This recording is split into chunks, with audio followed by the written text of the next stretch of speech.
everybody. Welcome back to the Ball and Breakfast podcast here for week 3 of the NFL. Wayne and I are going to break down some predictions for you. Earlier tonight, we were on Stuff About Sports with Jamal Edwards and his team over at the Give Us a Shout Network. So if you're on the internet, on YouTube right now, obviously give us a like, subscribe here at Ball and Breakfast, but then go on over to Stuff About Sports. It's possibly on the Give Us a Shot Network on YouTube. So subscribe and like to their stuff, obviously, as well. Give it a look. We really enjoy those guys, really like-minded. So had a lot of fun. Without further ado, we're going to dive right into this week's games, starting off with the 49ers going on the road the New York Giants going on the road to take on the 49ers. Wayne, who do you got here on Thursday night? I got to pick the 49ers. Again, short week. Like, that usually favors whoever's just the most talented team on the road too, for the Giants. So for me, I don't know if there's anything to discuss really. Like, this Niners team is looking ridiculously awesome and talented. In my opinion, they've been the most talented and most complete team overall if you factor in quarterback play, offense, defense, special teams. So for me, hands down, 49ers. Giants haven't really been competitive too much this season. Had a kind of a throwaway game last game, I feel like. So, yeah, hands down, Niners here. Yeah, I'm going right with you. I mean, Niners are already getting 10 points. No Saquon Barkley. That's going to be a huge blow for them if they go Matt Breida behind center, especially after Daniel Jones and the Giants kind of showing, obviously, in week 1 against the Cowboys, but then again on the road at Arizona, basically getting blown out in the first half. A miracle run in the second half for sure. I don't know how much, if it was Brian Dable, was it Daniel Jones, was it Arizona tanking a game or whatever it could be. But I mean, this isn't like stable, sustainable football coming out of New York so far. And to go on the road against San Fran, like one of the most dangerous teams in the league, coming out at full force, like I'm with you, man. I think this is going to be it's probably going to be a 10-point plus game. I'll maybe go the over with the 49ers in this one. I mean, kind of ballsy to do that, but in the same sense, they've been clicking on all cylinders. They've got everybody fresh and healthy. And yeah, New York's just looking real shaky. Yeah, 100% agree. I might go the over too. Something like it. Yeah, it's just going to be really hard for them to at least compete, I think, against this Niners defense, but particularly on the offensive side for the Giants. So, yeah, without Saquon, sorry, Giants fans. I just don't see it here at all. This is going to be a tough matchup for y'all. For sure. Moving into the Sunday slate, we have the New England Patriots on the road against the New York Jets. Yeah, no, this one's going to be a great one. Like, this Pats team has been really competitive in all the games that they've had. So, albeit, the Jets, now without Aaron Rodgers, I think, they lost their last game, this previous week. So for me, it's going to be a tough one, but I think the Jets will pull it off. Pats, I think they've been 0-2, but they've been kind of like pushing the ball along and like been, nice and like particular about things. But, again, they went against like the Dolphins and then was it week 1? I know they went against somebody really competitive too. So, but yeah, really competitive teams that they've been going against. And just for me, I think this Jets team, I think they're trying to rally around Zach Wilson, just trying to make the most of it. But yeah, this Pats team, I don't think they have the firepower to compete against. Oh yeah, so they lost against the Eagles here. Again, competitive game, but yeah, I'm going to decide the Jets here. Interesting. I'm going to actually go with the Patriots. Like you're saying, I mean, they have been in competitive games. I mean, against those two teams, could be Super Bowl contenders on both sides for those. Really close matchups. I like what I've seen so far from Mac Jones, using a lot of Hunter Henry. I think Ramondre's good in the backfield. Obviously, that defense and their ability to get pressure. I think that could obviously spell fits for a guy like Zach Wilson, even if they're at home. I do like the Jets. I mean, obviously, I think their defense is incredible. Dallas somehow had a pretty interesting game against them, kind of, took them to the woodshed in some sort of way. But yeah, I don't know. This one's a little bit tricky to kind of just pick on a whim, but I would say, when I first looked down, I'm just like, I have this feeling about New England, getting on the board, getting a victory. I mean, they've worked too hard to go to 0-3 here, right out of the gate, and yeah, I mean, yeah, Zach didn't necessarily show against the Cowboys as a tough matchup in the same sense. Like, I think this one's going to be competitive. I just feel like New Mm-hmm. England's going to get their W. Yeah. For me, I'm gonna go with the Jets. I see. Yeah, Pats are favorites by 3 here. I think the Jets they'll be able to create some turnovers there. I think that's just what I'm feeling there with the Jets. Again, rallying around, gonna be a raucous crowd. Rallying around Zach Wilson. Against a division rival like the Pats. So, it's definitely much more of a field pick. But I'm gonna go with the Jets here, taking it and hopefully maybe quieting some of the rumors about getting another quarterback just a little bit, So For sure. Bills going on the road against the Washington Commanders. yeah, I gotta go Bills here. Sorry, Commanders. I think the Sam Howell bandwagon slows down a little bit here.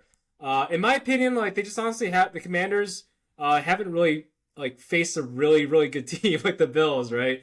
So far this season, they went against with the Cardinals, and then was the last game, uh, they beat the Broncos, 35-33. So, for me, it was like, okay, you're facing okay, you're beating the teams, right? But they aren't exactly the cream of the crop, and that's definitely where I feel like the Bills.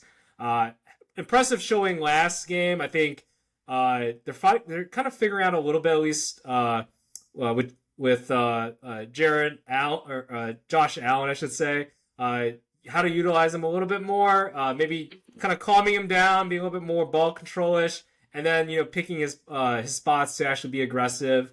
So maybe this is like kind of a stepping stone for them in that sense. Albeit it's going to be interesting, I think, with the Commanders. Obviously, they have that front four. So by all means, I don't think it's going to be a blowout compared to what the Bills were doing last game. So, but it'll be close. But I still am picking the Bills here. Yeah, I'm going with you. I mean, Commanders, they played the Arizona practice squad in week one. Broncos, I think, are kind of in shambles at this point, too. I had the Commanders winning 5 games this year in a personal bet in my family. But yeah, I'm with you. I just don't think the Commanders are really there as a football team. I think they have a very interesting, exciting front four when it stays healthy.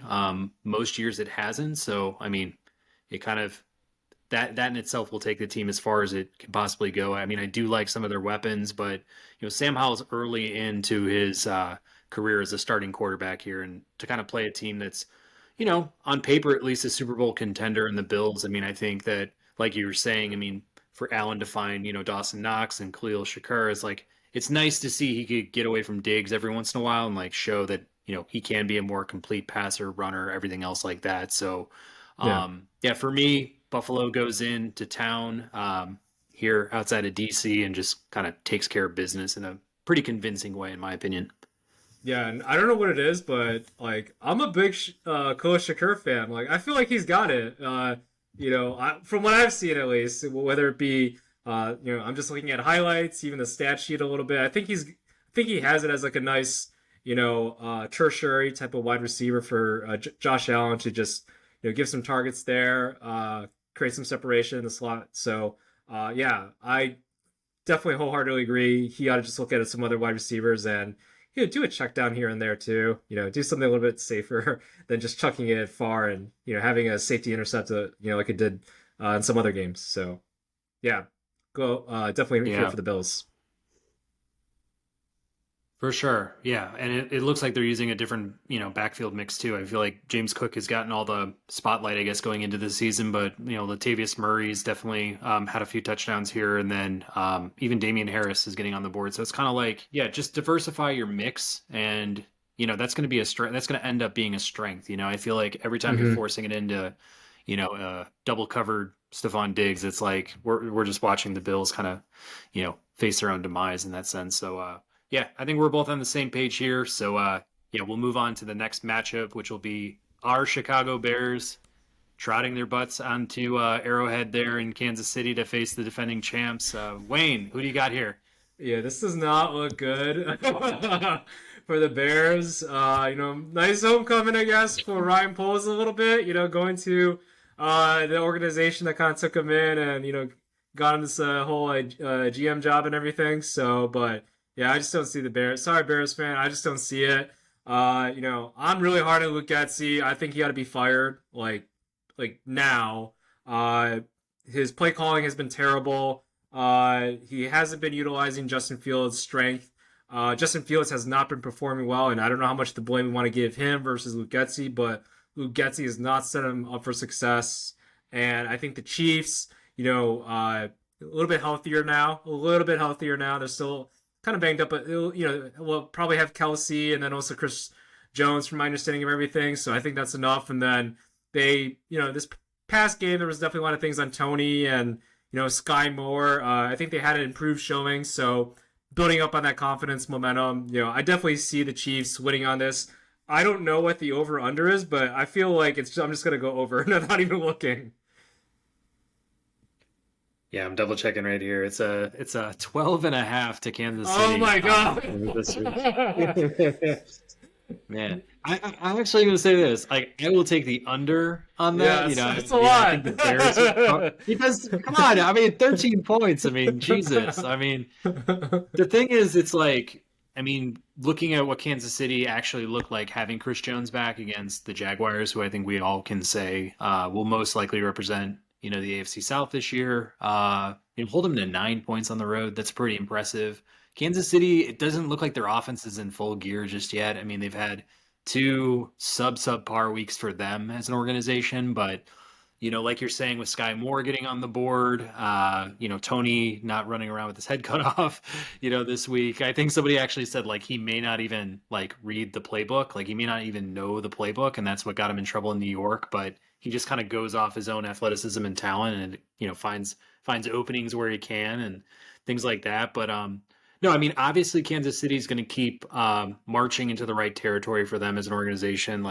They're, if not the best, one of the best teams, out there for this year. So, like you're saying with the Bears, to start off 0-2 is a little bit surprising for me, just in terms of what I thought their competitive, levels might be this year. And they really haven't really looked all that competitive, but yeah, that pocket to me was just collapsing around Justin Fields. He gets a little nervous. He makes, kind of a jittery throw. It led to, a couple picks. And, I'm encouraged to see that DJ Moore is actually going to be a part of the offense. If that's the one thing you do, just make him relevant on this team, because, he looked explosive once, he caught the ball after the catch. And, again, Roshan Johnson, in the few touches that he got, he looked electric. He looked quick. I was like, if we could just get that guy just more involved, maybe it's one of those things where you just make him the alpha for the week and just see how it goes. At this point, you got nothing to lose.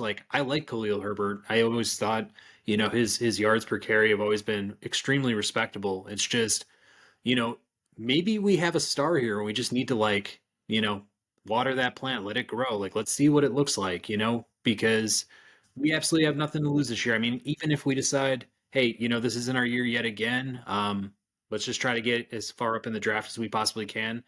Hopefully we understand what our identity is by the end of the year. We know who our playmakers are. We know we have in Justin, whether he's in or out. But the positive side in me, and then just even the realist in me, I see the raw talent in Justin. You don't get to be, having the second most rush yards for a quarterback, based on nothing. It's not just luck or, negative game scripts that led to those, that record, and I think it's just going to take time, seasoning, comfort. I don't know what else it could be, but man, yeah, I'm kind of in that mind frame where it's if we let him go after this year, if he's just average as a Bear, he might thrive in another system with another team. We're going to be just kicking ourselves in the, feet up over it, Yeah, I guess that's just my whole thing. It's with this whole thing with quarterback contracts, year 3 now, right? And, the time's ticking in terms of how much more talent can we get on the Bears team, and, being under the salary cap. That's obviously going to be a lot harder if we were to extend Justin Fields, make him like a Daniel Jones type of contract of some sort, and kind of get pigeonholed there. But at the same time, like it does take time to develop a quarterback. I don't like what Luke Getsy's doing at all with the scheming and trying to be all cutesy and not playing to the player's strengths. Making Cole Kmet like do wheel routes and stuff like all the damn time. Like he's not that agile. So and then like getting DJ Moore more targets, more like he needs 10 plus targets. In my opinion, he needs to be a 10 plus target type of wide receiver. We need to like look at him 10 plus times. I expect for him to have 100 receptions by the end of the year. Like that's my expectations for him, albeit I do have him on my fantasy team too, so that would certainly help. But no, like from a winning standpoint, like he was open several times but Justin Fields, whatever the scheming was having there, he just wasn't looking at him. And I think that's by design, and I also think that's on Justin Fields too. So hopefully they're looking at this, hopefully they're making adjustments, but again, this all goes down to, in my opinion, like a lot of it, if I were to divide it up, mathematically, maybe do like 60 to 70% on Luke Getsy, not setting Justin Fields up for success, and the pass protection definitely is something there that I think is partly has to do with Luke Getsy, and partly also has to do with just Justin Fields. His strength is just, getting the ball and ripping it, and not necessarily doing like these 5-7 step drops, and then doing it at such a slow pace. He really needs to speed up his drops. So I don't know, a bunch of blames to go around, both on Getsy, the pass protection, on Justin Fields. But in the end of the day, yeah, Chiefs, they're going to win this game, I feel like. So Yeah.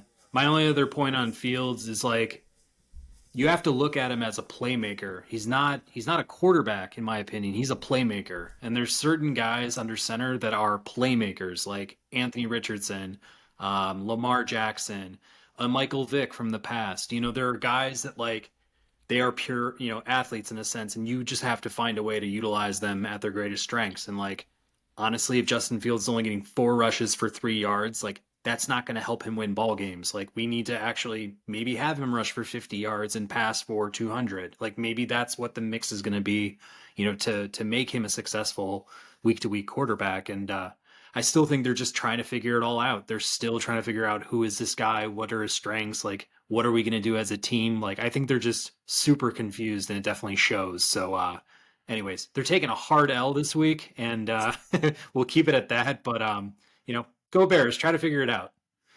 Yeah. But yeah, gotta look at that under. That should be interesting. Like I think a lot more Bears fans, they'll probably be cheering for that a little bit more than like, I don't know, with the Bears actually winning. So yeah. For sure. Next up, we have Indianapolis going on the road to take on the Ravens. Wayne, who do you got there? Yeah, I mean, this is just a tough matchup, I think, for the Colts. The Ravens playing pretty well overall. I think we kind of predicted them to lose last game against the Bengals. I think we were both optimistic on the Bengals kind of bouncing back there, but the Ravens defense is really good. They've been playing, I think I was kind of, I don't want to say negative, but I feel like I was, doubting their, they lost some experience, I think, this offseason, Calais Campbell and such, but they even though they're younger, they're playing really well. And I think, I just underestimated their game planning, their scheming. So, Ravens, I think they'll probably get some turnovers there against Anthony Richardson. Albeit the Colts have been playing pretty well overall, better than, maybe some other people expected. I thought they have a pretty talented roster overall, and then adding in a rookie quarterback. But, Shane Steichen, he's really played to Anthony Richardson's strength. And this is kind of what I would like for the Bears to do more so of. It's like he runs the ball and he's got a rocket arm. That's about it, at least for right now. Isn't developing all the progressions, simplifying the field, not making anything too complex, not making multiple reads under one play. That's exactly how you develop a quarterback. Luke Getsy, like get the blueprint, copy paste. But yeah, I think I see the Ravens are 7.5 at least on DraftKings right now on this Tuesday, favorites. So I might go with the over. Actually, I know that might be aggressive, but for me, I think Lamar Jackson's getting a little more comfortable, so I might go with the over there. Fair enough. I mean, I'm going to take the Ravens as well. I think number one, I want to know whether or not Anthony Richardson's going to play. Had a concussion last week that took him out of the game. If we learned anything from Tua Tagovailoa last year, I would hope that he's sitting another week, just so we don't watch anything as ridiculous as what we saw last year in that sense. Number one. I think with Gardner Minshew, it looked like Zach Moss played pretty inspired on offense. Um, I think they have a puncher's chance to just make it like interesting, make Sunday, not just a pushover in terms of what the Colts can actually, get out and do. They played hard enough against the Jaguars in the opening game where I was, convinced that maybe they won't be in the cellar of the AFC South at this point. Took it to the Texans as well. So, we'll just have to see. I mean, I feel like they're playing a little bit more inspired than I would have thought, going into the year. I thought the Jonathan Taylor thing was going to derail them, going to make them, an absolute doormat, and they haven't been that so far. And on the other side, the Ravens, they played extremely inspired football against the Bengals on the road. I mean, I watching back, that game and just checking out some of the highlights from that game, just knowing they were down a couple safeties, in terms of starters, and their backup came in, had a huge pick to kind of lead off that third quarter run, had Lamar hitting Zay Flowers for a deep ball, Andrews going in for a quick score thereafter. It was like at that point on, they kind of controlled the narrative of that game and, went into Cincy and stole a win. And, they sit 2-0 and, now get to host, they get to host the Colts at home, which is, seemingly a 3-0 start. So, we'll see what happens with the Ravens this year. I mean, I think year in, year out, we always talk about them being in the mix, being a playoff team, but we're not really sure, like,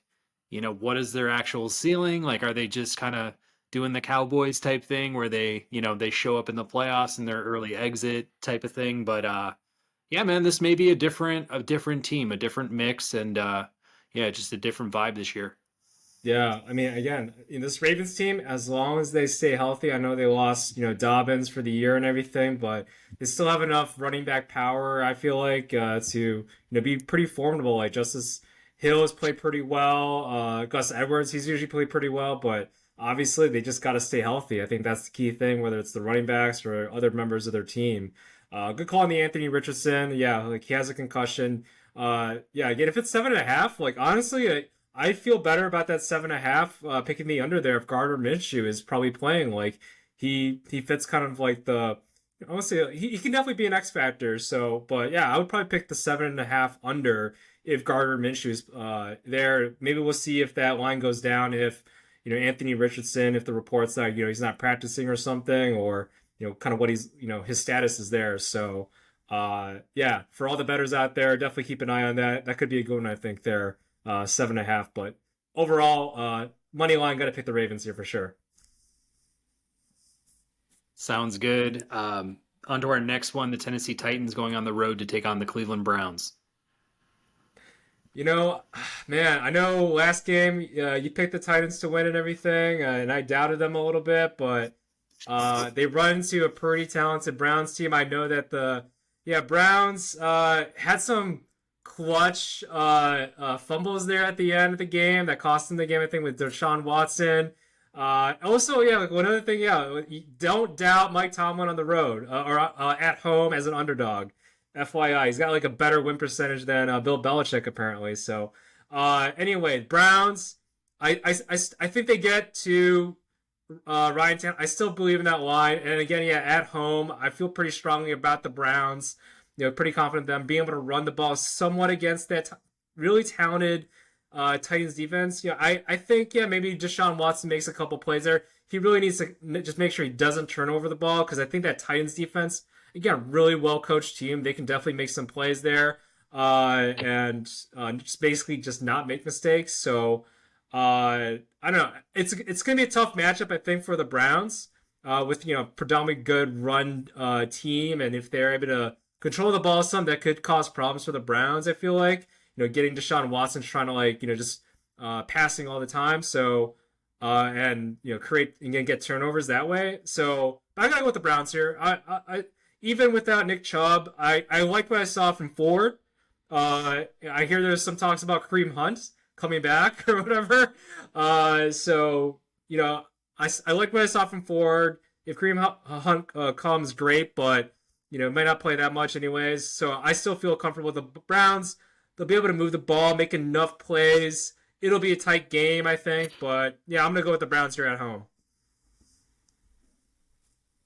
Fair enough. I'm gonna go with the Titans here. I feel like they're walking into a very similar matchup as they did last week when the Chargers were down Austin Eckler. Now they get the Nick Chubless Browns with, Jerome Ford, like you said, had an awesome showing last night. Could we see Kareem Hunt in, brown and orange sometime soon? Like, it's possible. But at least for week 3, I don't think he'll be there. And, they bottled up Josh Kelly for 13 carries and 39 yards. I mean, I feel like the Chargers really couldn't establish the run. And I feel like that's a very low key, way for them to kind of open up that passing game. And like without the run, I feel like, Justin Herbert, wasn't able to really like capitalize in a sense, like take them over the top. I mean, they still played a very tight game on the road. But I see this in the same sense. Like if they can, basically hold Jerome Ford to a similar stat line and then put a lot more pressure on Deshaun Watson, that defense can make enough plays to make it interesting. And, I still don't think like the world of the Titans offense, but I find it serviceable enough. And, I just think there could be some weirdness here. Just a sneaky road win by Tennessee. And, I'm just going to throw it out there. Tight ball game, but I'll just go with the Titans. Yeah. No, I definitely agree on tight ball game. I think Cleveland Browns are favored by 3 here. Again, on it's a home game for them, so I might not take a bet on that. Honestly, that's probably a really tight bet. Again, Titans, really talented team, or really well coached team, I think, and that really goes far in the NFL, right? At least in this early part of the season here. So, yeah, tight game, but yeah, I don't know if I would be betting on this game at all. Yeah. Ditto. In our next one, we have the Broncos going on the road to Miami to take on the Dolphins. Yeah, man. This Dolphins team, I think you might have called it, and I might have underestimated y'all, but Mike McDaniel's he has his team humming. He has his team humming. Vic Fangio, like he's been able to game plan on that defensive side of the ball and everything as well. So I think some people have them ranked as like number 1, number 2 team in the NFL right now, just because of how effective Tua is. So if they can keep Tua upright, like this team is gonna be really hard to beat. So yeah, I have to pick the Dolphins. Like I don't know if there's any other teams that would necessarily go against the Dolphins at home, but yeah, definitely for the Broncos.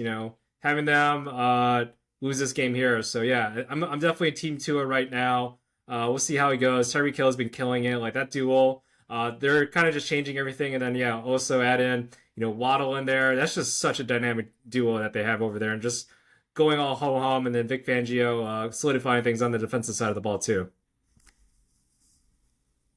Yeah. Ditto. I have Miami winning here. I don't think Denver is dead in the water or not going to be able to put up a matchup. Like I see this actually being a close game. Because I think Russell Wilson and Peyton have way too much pride to just start off their year 0-3 and then like kind of walk into Miami and get absolutely blown out. Like I don't think they're the type of team that won't be, putting up a fight here. They've got enough talent on both sides of the ball to at least make this a game. But I think for what it's worth, Miami is just capitalizing on, playing some excellent offense, just starting off being electric, showing out, showing that they can be one of the top teams in the AFC. Obviously, would love to, hold that AFC East lead for as long as they can.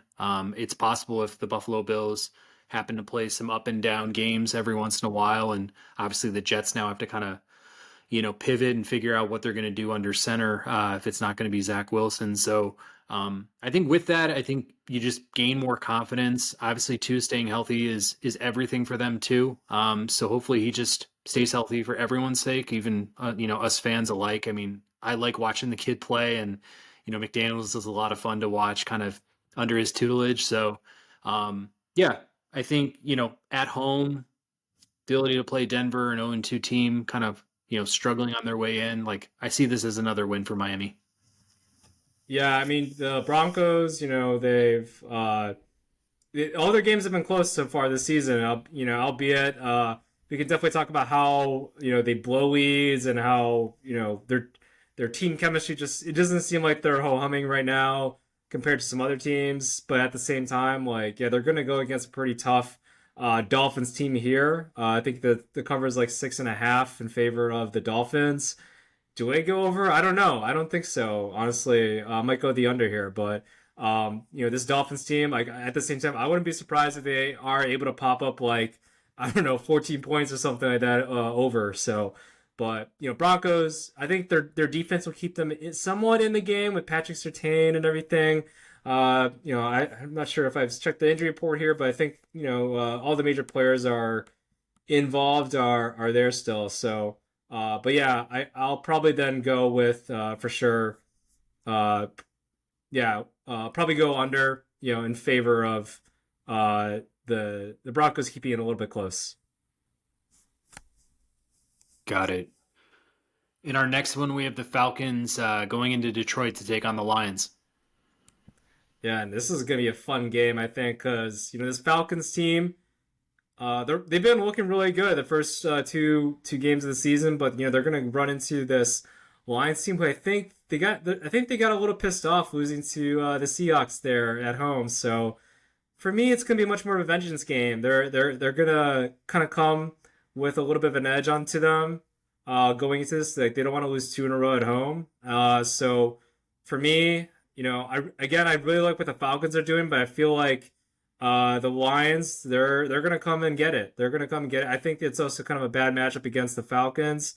I think the Lions, I know they struggled with the defense in the past, but I feel like that's gonna be an emphasis. That's like Dan Campbell is gonna be like, yeah, we're gonna stop the run, and I think they got the mindset to do some of that. So, yeah, I'm gonna go Lions here. It's gonna be a close one. I think that's gonna be a theme. I think for the Lions throughout the season, but gonna go Lions here. Just not they're just gonna will themselves to victory, basically, not wanting to lose, at home here.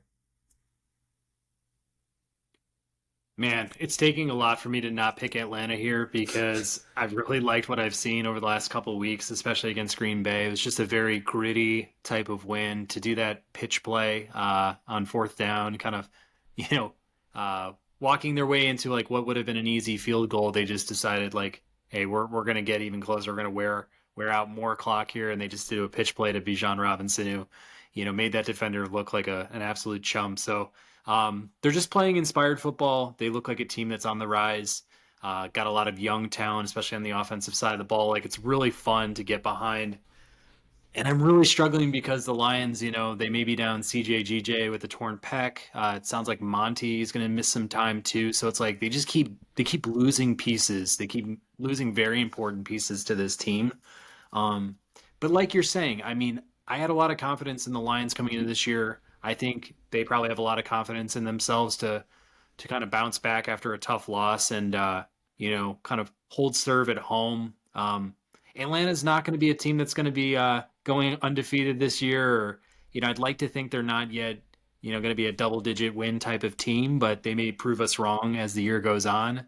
I just can't see them starting off 3-0, if I have to be honest with you. So I think this is the week that Detroit bounces back after a salty loss last week and takes down the Falcons.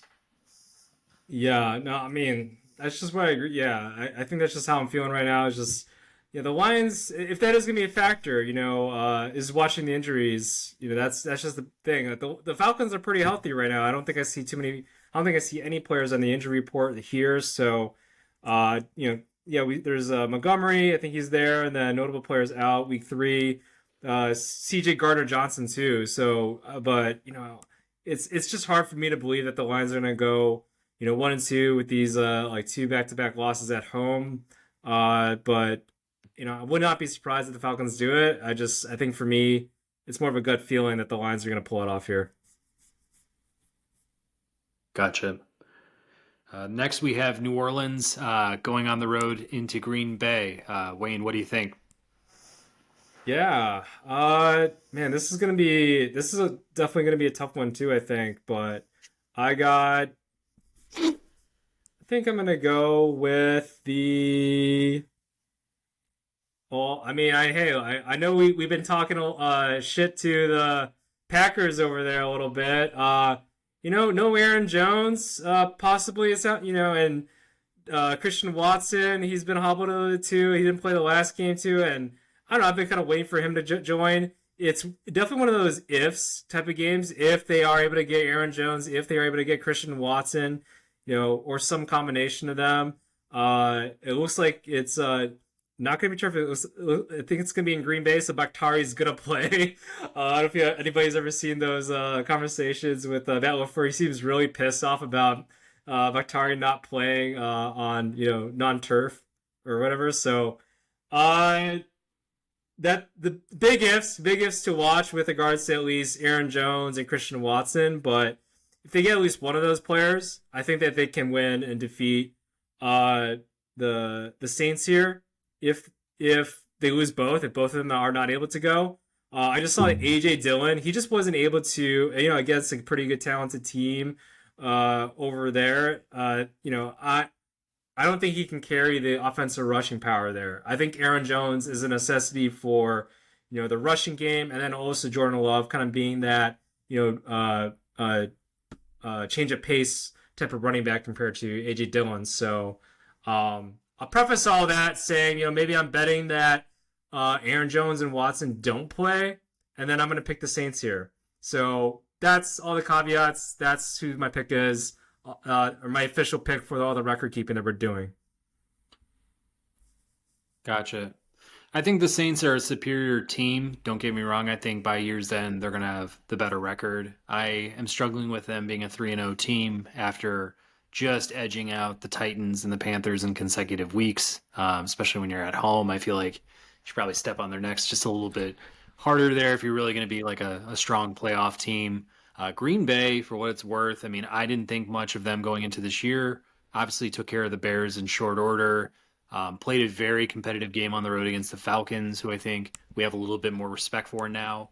I think just going back home, resetting just a bit, having a chance to kind of build bonds with Dobbs, Jaden Reed, others, if it's not going to be, Christian Watson or, maybe Aaron Jones not making that comeback as well. I think they've got enough team there, at least maybe on the offensive side of the ball, to make this one competitive. I think both defenses for these teams have been pretty strong off the bat. I think that's kind of a wash, but even, Derek Carr hasn't really established dominance yet, hasn't really gotten up to very high levels of passing yards, touchdowns, things like that. And I'm kind of not understanding the backfield mix for New Orleans. It seems very scattered. I mean, we've got weeks of Jamal Williams now, Tony Jones and, obviously Taysom Hill kind of leading up the backfield.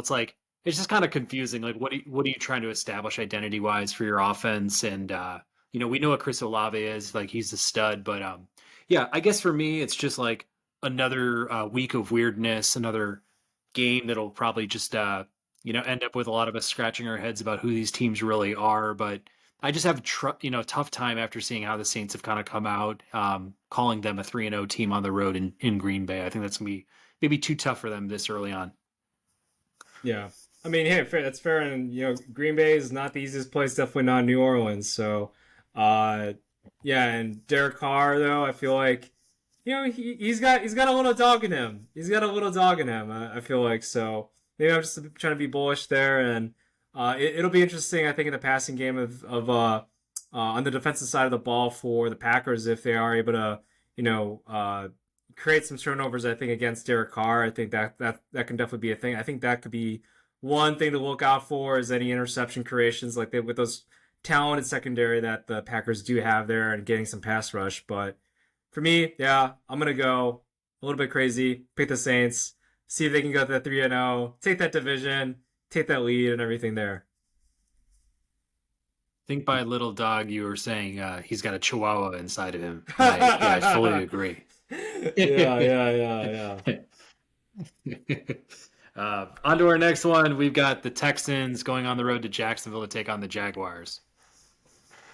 Yeah, Jaguars. I mean, tough defeat there against the Kansas City Chiefs. I know we picked both picked them to kind of beat the the Chiefs there at home. I mean, I think this will be a little tough for them, but I think Jacksonville pulls it off. This Texans team, they didn't look good. I think they look better than probably what I expected, especially on the defensive side of the ball. But Jaguars, divisional rival at home. I think they'll win this game. I think there's they're definitely going to be not going against Patrick Mahomes and such, but at the same time, like they'll make enough plays on the defensive side of the ball against CJ Stroud. Maybe they cause a turnover or two. And then I think Lawrence, I think he'll be able to move the ball pretty effectively here. So for me, yeah, I'm definitely gonna pick Jaguars. Probably winning. I might go with the over here. I think for the Jaguars. Yeah, yeah. I might join you there too on the over. Jaguars definitely winning this one. I just feel like they haven't really played to their standards so far this season, especially against KC and even so in Week 1 in Indianapolis. I think that they're going to set the standard. I think right here in terms of what they're going to be for the rest of the year. Stroud, he's making strides to me. I mean, the running game has been pretty awful so far. I mean, Pierce owners for all fantasy purposes have been kind of destroyed, myself included on that one. Haven't yet seen it, but I like what Tank Dell could possibly be. I think Nico Collins has obviously had really good stat lines as well. So Stroud's really starting to build rapport early on with his wide receivers. And I think Dalton Schultz has been in the mix too. But yeah, I just think there's there's too much team over in Jacksonville. I think they had a harsh loss, I think, against Kansas City. They didn't move the ball all that much, but in the same sense held Patrick Mahomes to 17 points. So you got to give him some respect there. Yeah, I think they bounced back in the right way this week and beat a pretty lowly Texans team. Yeah, I mean it's one of those things. I think mentally, yeah, you have that. Maybe it's like a build of confidence that we went kind of toe to toe against this Kansas City Chiefs team. I know they beat us last year and we lost to them again. They're gonna take some of the aggression off and their pissed offness, maybe on this Texans team. So yeah, I see them favored 9.5 on DraftKings right now. Yeah, for me. I might go with the over. Just like I was mentioning, they're gonna be pissed off. Had a pretty decent showing on the defensive side of the ball. They'll probably create some turnovers there against Stroud, and then I think they'll be able to move the ball. I think they've kind of maybe probably figure out things a little bit here and there with Ridley, Christian Kirk, and utilizing all the weapons that Lawrence does have. They just haven't been able to get the movement going yet. So, gotcha. In our next one, we have the Chargers going on the road to take on the Vikings.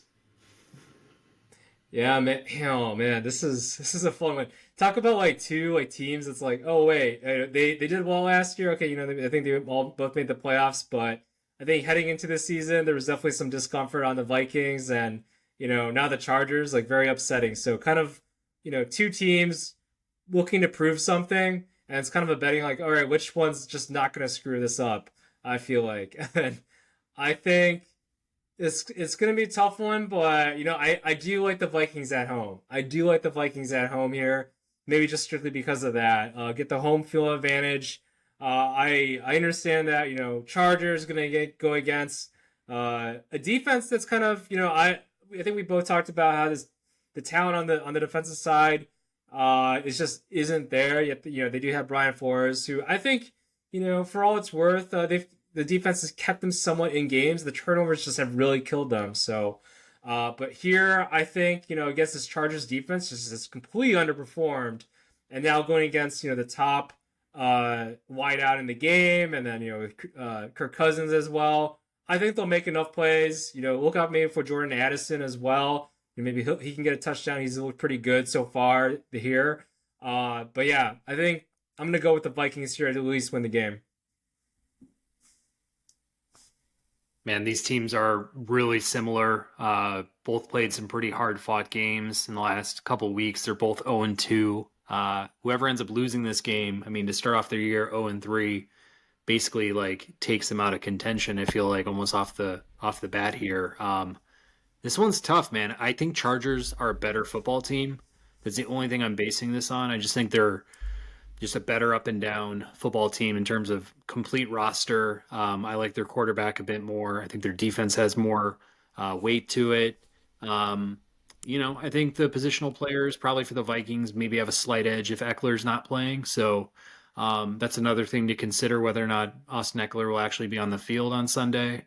Uh, Man, if they lose that game, if Chargers lose that game, I mean, the Staley's got to be fired. I mean, it's got to be like coming any day, and I would just hand the like the headset right over to Kellen Moore, just let him be the head coach and see what he does, at that point. So we'll just have to find out. I think this one's going to be an absolute shootout. So whatever the line is, I'd probably go the over for the total game. I think it's going to be like a 60-point or more Mm-hmm. game collectively. So we'll just have to find out. But yeah, limited defense in this one, and Herbert and Yeah. Cousins just letting it rip.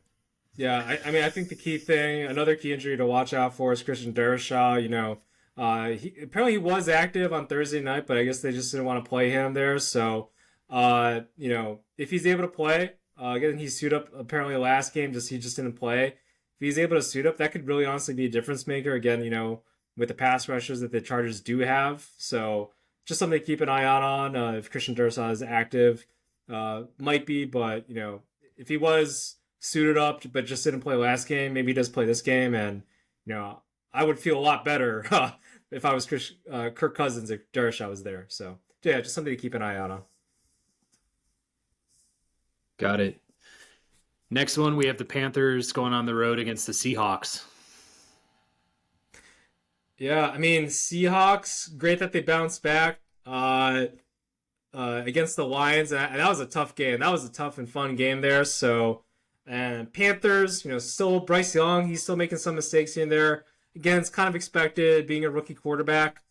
I did predict the Panthers maybe to surprise some teams, but maybe it was a later half in the season I was kind of thinking of. So I'm gonna go with the Seahawks here.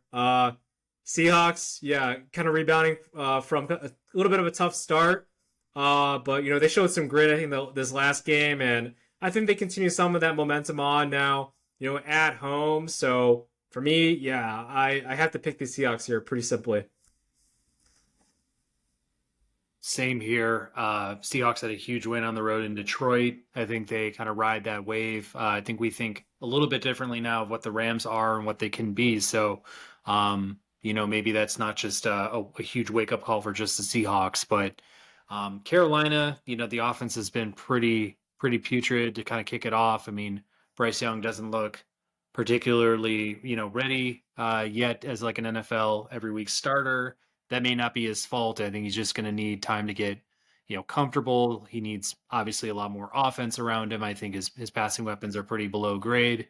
Um, yeah, I mean, for what it's worth, the Panthers put up a fight against New Orleans, at least on Monday. So, they're not dead in the water. I think that defense is going to keep them in ball games. But to just go on the road against Seattle after a big like victory like that, I think Seattle's going to, kind of show that they're, playoff caliber and kind of ride this wave and, yeah, definitely get the W this Sunday.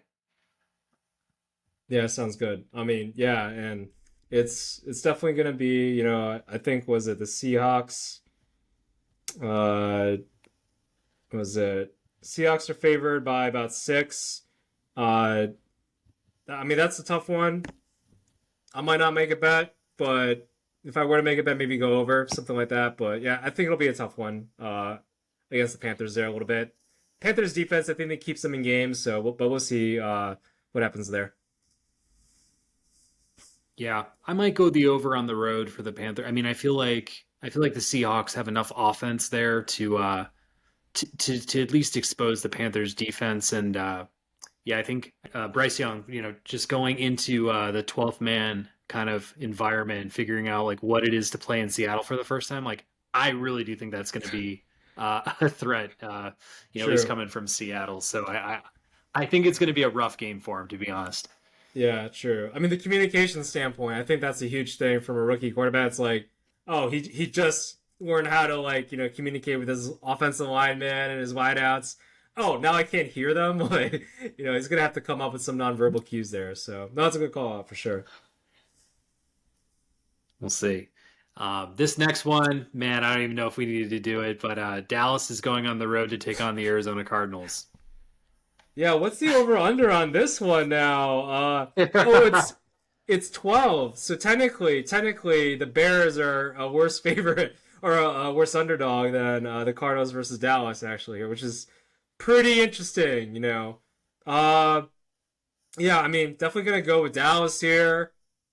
I think this Cardinals team is really gritty. So I know that this Dallas Cowboys team looks really good, like really good. But I mean, yeah, that's a big spread over there, and the Cardinals they've kept things close. So I would not be surprised of they can get things under that 12 mark there. So yeah, I might pick the under from the Cardinals perspective. Again, they've just been like the Pat Beverly, I think, of the NFL so far, just really scrappy, really like I don't know, like borderline dirty. I don't know if they really like had anything like that, but they've really just been gutting out and maximizing things and been keeping themselves in games. So, but yeah, Dallas Cowboys. That's gonna be a tough matchup anywhere. So yeah, I'm gonna go with Dallas for the win, but yeah, probably go on the under 12 there.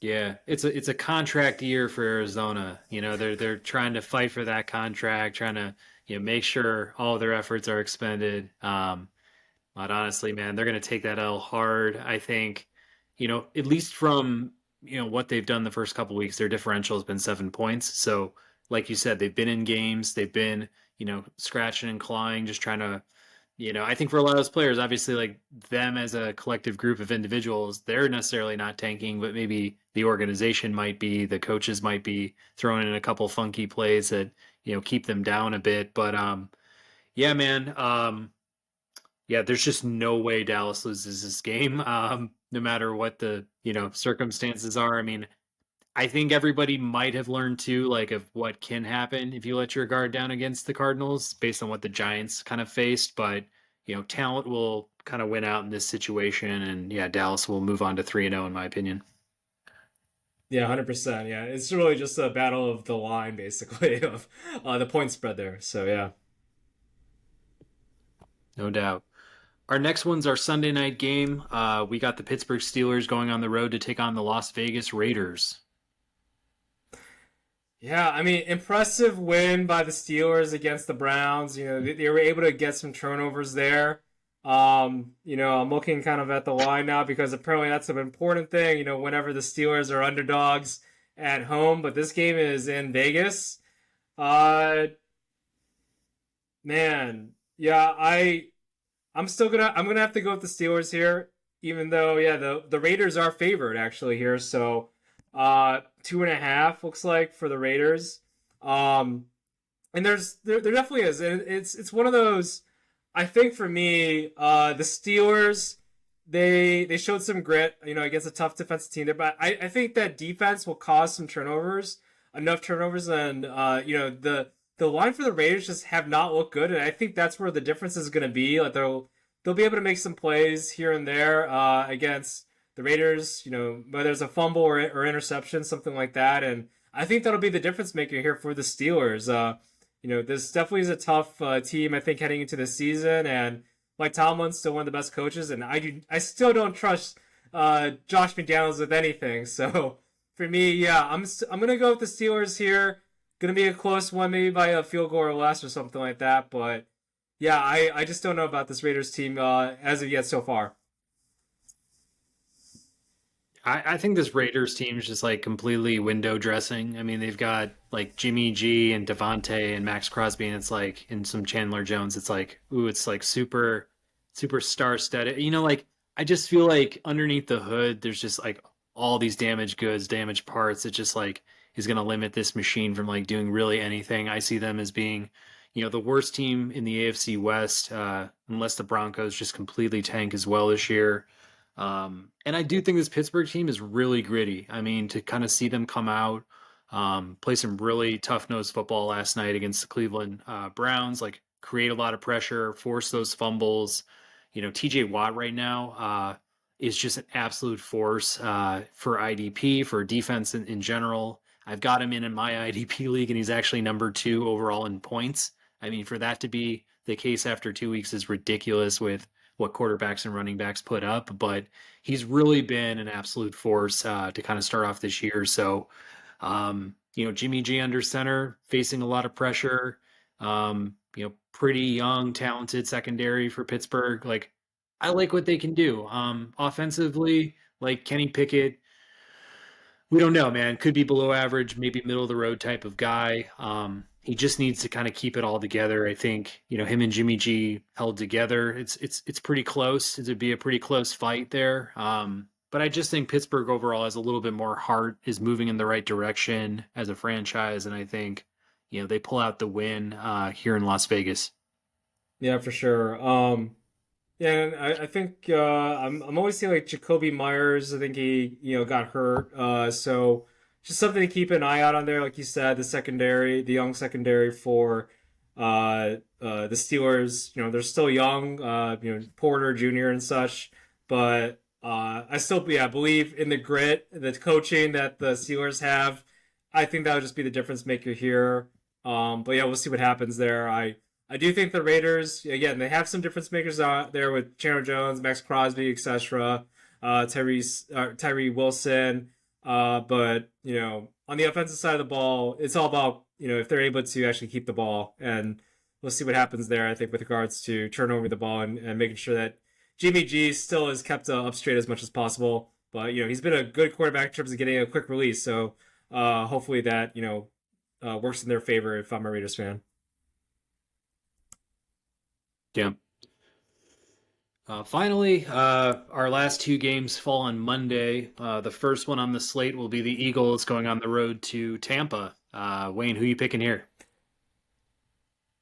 I'm on Team Tampa here, man. I'm on Team Tampa. I feel like they've been playing really well. It's one of those, they've been playing really well. As a team, I feel like I'm feeling the hype.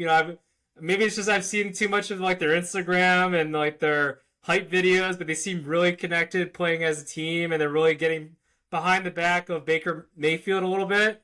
Eagles team, not the best showings. I think the first two games of the season. I think they're still trying to figure out things from a schematic standpoint. Jalen Hurts, not like the MVP type of form that maybe some people were expecting. Maybe he does miss a little bit of the game planning and scheme making and adjustments that Shane Steichen brought. The defensive side of the ball has been pretty okay, I would say, for sure. So no complaints there. But for me, yeah, this Bengals team, or not Bengals team, but this Buccaneers team is playing really inspired, I feel like. So gonna be a close one. This is gonna be a really gritty battle, but I'm gonna go Bucs upset here.